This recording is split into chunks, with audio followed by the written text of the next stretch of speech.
na naman. Sige. Rice lang yan. Ganito lang talaga pag mag-uumpisa.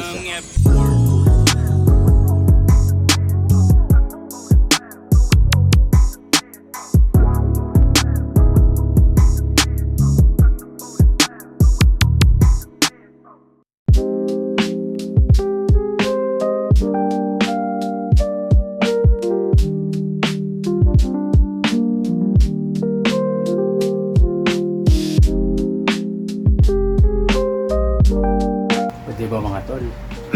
Kumpara nyo naman yung itsura ko kanina bago ako mag-umpisa at yung energy ko ngayon. Natapos na yung workout natin, sinobrahan pa natin. So quick recap lang tayo ng ginawa natin ngayong gabi. 60 na knuckle push-ups, 60 na concentrated sit-ups, 60 na sumo squats na body weight at 50 na side lateral raises na body weight lang. No weights, just arm. Grabe. Parang okay yung workout natin ngayon. Grabe.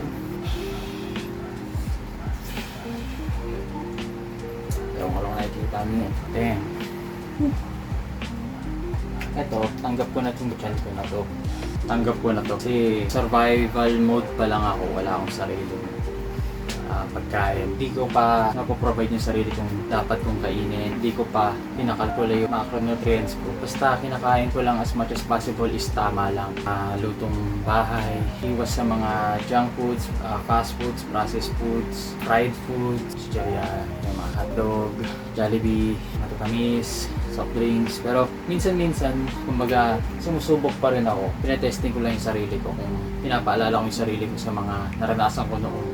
Nung kumakain pa ako noon, yung mga bad effects sa katawan ko para mas manood sa katawan ko na yun yung mga dapat din yung pinakain.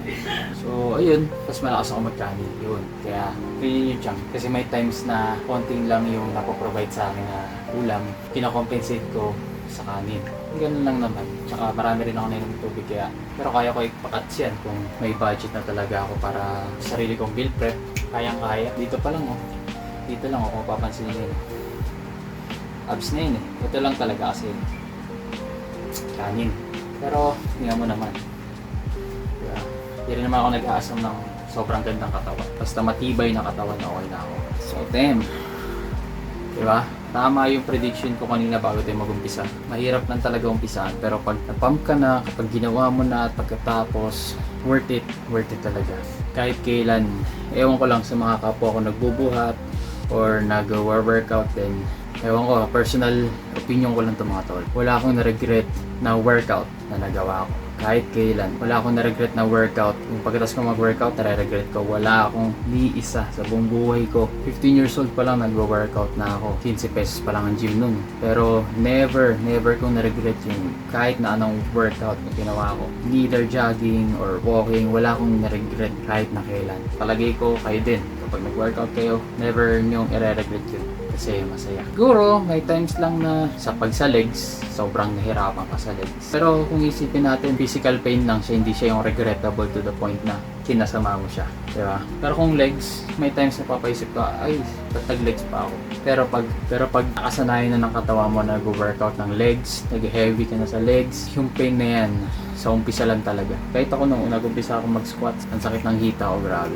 Pero since MWF, sanay na yung katawan ko na nahihirapan. Hindi na siya nahihirapang mag-adapt. Tsaka, ito talaga, kapag wina-workout mo yung sarili mo, lahat yan napupunta dito kapag mindful ka, appreciative ka, ka-observant ka. Turn mo yun into wisdom, knowledge. So, ayun. Friday ulit mga tol. Workout tayo. Yeah.